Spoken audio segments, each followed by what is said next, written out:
हमारे साथ कांग्रेस के वरिष्ठ नेता जयप्रकाश चतुर्वेदी जी हैं। इनसे हम बातचीत करने जा रहे हैं।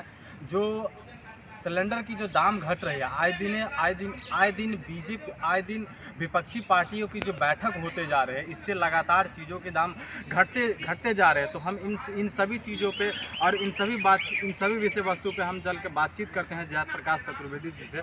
जो क्या आने वाले जो समय है उसमें किसकी सरकार आने वाली है और ये लगातार सरकार कैसे और क्यों दाम को घटाया जा रहा है। तो सर, इस सब विषय को आप कैसे देख रहे हैं? देखिए, कहावत है ना, चाय लगी फटने तो खैरात लगी घटने। मोदी जी इनका जो एनडीए गठबंधन है इतना भयभीत हो चुका है इंडिया गठबंधन से कि अभी 2 मीटिंग हुई है, तीसरी होने जा रही है 31 और 1 को। और माननीय प्रधानमंत्री की जो है ममरी हेट हो गई है, अभी 200 रुपया कम किए हैं, फिर भी 1000 का घोटाला ही कर रखे हैं। समझ रहे हैं? तो मेरे कहने का प्राय यह है कि अभी ये मीटिंग होने दीजिए, ये कम से कम 400 और कम करेंगे, यानी 600 पे लाएंगे। और चुनाव आते आते गैस सिलेंडर का दाम देशवासियों को अपने जुमले के जाल में फंसाने के लिए ये 350 400 पे लाएंगे। तो मेरे कहने का प्राय है भैया कि ये जो है ये गठबंधन इनको रास्ता दिखाते जा रहा है कि अब करना है तो करना क्या। मायावती जी ट्वीट करके कहते हैं कि जैसे जैसे विपक्षी एकता मंच की बैठक होते जा रही है वैसे ही चीज़ों के दाम अब घटते जा रहे हैं। लग रहा है बीजेपी अब डर रही है। बीजेपी डर नहीं रही है, डर चुकी है, क्योंकि इनको पता है कि जितने घोटाले हुए हैं, क्या हो संजय मिश्रा ईडी डायरेक्टर के रहते हुए या इनके तमाम लोगों के घोटाले जो कैग ने खोला है, और इनके तमाम मंत्री, चाहे सिलेंडर वाली जो सिलेंडर बैठ करके धरना प्रदर्शन करती थी, जो 13 रुपया किलो शक्कर बेचती थी, समझ रहे हैं? ये सब जाएंगे जेल, क्योंकि हिंदुस्तान के पीठ में इन्होंने खंजर घोंपा है। और देश की जनता भली भांति समझ रही है इनकी चाल ढाल सबको। तो जनता जान रही है कि जिस तरह से हमारे देश की बहु बेटियां बीजेपी राज में मणिपुर में नंगे घुमाई जा रही हैं, इनके बुलडोजर का जो रुख होता है बंधुओं, वो रुख गरीब और मजलूमों के घरों पे चलता है। आप बता दीजिए कि उत्तर प्रदेश में तमाम तरह के अपराध हो रहे हैं, आए दिन घटनाएं घटित हो रही हैं। और एक लेटेस्ट मामला है जो चाइना जो कह रहा है कि लद्दाख वाला जो एक नक्शा जारी किया है, उस नक्शे में कह रहा है जो हमारा ज़मीन ले लिया है भारत, वो अपना एक नक्शा जारी किया है। मैं आपको बता दूं, अगर किसी देश की सरकार कमजोर होती है, डरपोक प्राइम मिनिस्टर होता है, शासनाध्यक्ष डरपोक होता है, कायर होता है, उस देश को कोई भी आंख दिखा देता है। अच्छा, प्रधानमंत्री डरपोक होते हैं क्या? कैसे? अब हमारे प्रधानमंत्री, अभी एक वीडियो फोटो चल रहा था सोशल मीडिया पे, कहीं मीटिंग थी, शी जिनपिंग चाइना के राष्ट्रपति सोफे पर बैठे हुए, हमारे देश के प्रधानमंत्री चपरासी के भांति मौन व्रत धारण किए खड़े हुए थे। मैं आपको जानकारी के लिए बता दूं कि प्रधानमंत्री को संवैधानिक रूप से इतना राइट्स मिले हैं ना, जो उनको मजबूत होने की जरूरत नहीं है, वो अपने आप में बहुत मजबूत है। तो आखिर चाइना के खिलाफ एक अल्फाज क्यों नहीं बोल पा रहे हैं? आखिर क्या मजबूरी है, क्या कारण है? कितना केयर फंड में, पीएम केयर फंड में आपने चाइना की तमाम कंपनियों से पैसा ले रखा है, ये बताइए, इसको उजागर कीजिए। आए दिन इनको सुप्रीम कोर्ट आईना दिखा रहा है, लेकिन देश का प्रधानमंत्री मौन व्रत धारण किए हुए।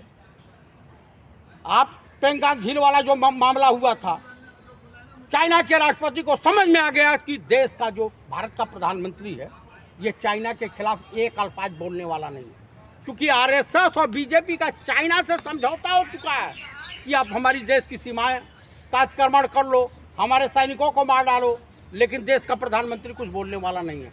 बिहार रेजिमेंट का 20 जवान उस कमांडिंग ऑफिसर सहित मार दिए जाते हैं और देश का प्रधानमंत्री पार्लियामेंट में उल्टा सीधा बोलता है। पंडित राहुल गांधी ने बहुत दिन पहले, कई साल पहले ये बोल दिया था ये बीजेपी है। न देश की सीमाएं सुरक्षित रहेंगी, न देश की बहु बेटियां सुरक्षित रहेंगी, न देश का किसान सुरक्षित रहेगा, न देश की जनता सुरक्षित रहेगी, न देश के बेरोजगार नौजवानों का भविष्य सुरक्षित रहेगा। अच्छा, चाइना वाले मसले पे आप देश के गृह मंत्री को कैसे देख रहे हैं? देश के गृह मंत्री उतना जानते हैं जितना मोदी जी बोलते हैं, उसके अलावा और कुछ नहीं बोलते हैं। देश का गृह मंत्री किसी काम का नहीं है, आप जान लीजिएगा। तो फिर किसी काम का नहीं है तो डिफेंस मिनिस्ट्री कैसे मिल गया है? देश के गृह मंत्री को राजनाथ सिंह जी वो तोता है, तोता। जितना मोदी बोलेंगे उतना वो बोलेंगे, उसके अलावा कोई हैसियत नहीं है। रक्षा मंत्री, गृह मंत्री, रेल मंत्री, मानव संसाधन मंत्री, पेट्रोलियम मंत्री, कोई हैसियत नहीं है। मोदी जी जो बोलेंगे वही होगा, जो मोदी जी जो करेंगे वही होगा। बस देखिए, हम दो हमारे वाली परिभाषा, हम दो हमारे दो वाली परिभाषा। दो गुजराती बेच रहे हैं, दो गुजराती खरीद रहे हैं। गौतम अडानी के सामने मोदी जी नतमस्तक हैं। पूरा का पूरा देशवासियों का खजाना उनके हैंडओवर करते जा रहे हैं। कोई देश का क्या कर रहा है? 19 में जब मोदी की सरकार बनी थी तब कह रहा था कि जो हमारे पास 56 इंच का सीना है, सारे बॉर्डर को हम सील कर देंगे, सबको कायम कर देंगे, सबको सुरक्षित कर देंगे। आपको पता है कि धारा 370 जब कश्मीर में हटाई गई तो प्लाट लोग खरीद रहे थे। कितने % प्लाट बिका है? आप मुझे बता दीजिए, आप बताइए ना कितने % बिका है? 1%। वो उद्योगपति ले रखे हैं। लेकिन क्या हुआ, फ्रीडम तो मिल गया ना कहाँ कश्मीर में? फ्रीडम मिला? कहाँ फ्रीडम मिला? आप गवर्नर के सहयोग से सरकार वहाँ चला रहे हैं, इसके अलावा कहीं कुछ नहीं मिला। धारा 370 हटने से फायदा नहीं मिला है पब्लिक को? कोई बेनिफिट नहीं मिला है। आपको लोकतंत्र वहाँ कायम करना होगा, विधायिका को लागू करना होगा। अभी इस तरह का कोई प्रयोग नहीं हुआ है। तो वहाँ पे जमीन खरीद सकते हैं ना, रह सकते हैं ना, तो जाइए, ऐसा मोदी जी करवाए हैं ना। आप जाइए ना, एक ठो प्लाट खरीद के आइए और बताइएगा। एक ठो प्लाट आप खरीद के आइए। इस देश के तमाम अंधभक्त प्लाट खरीद चुके, अब आप अकेले का आप ही बाकी रह गए। खरीदने वाले तो खरीद रहे हैं। इस कौन खरीदा? कह रहा है सुप्रीम कोर्ट में हल्फनामा दिए हैं 1%। बीजेपी सरकार कह रही है कि अब हम चंद्रमा पे चले गए हैं, अब वहाँ जमीन लेंगे। चंद्रमा पे पहली बार गए हैं का? इससे पहले नहीं गए थे? राकेश शर्मा किस सन में गए थे?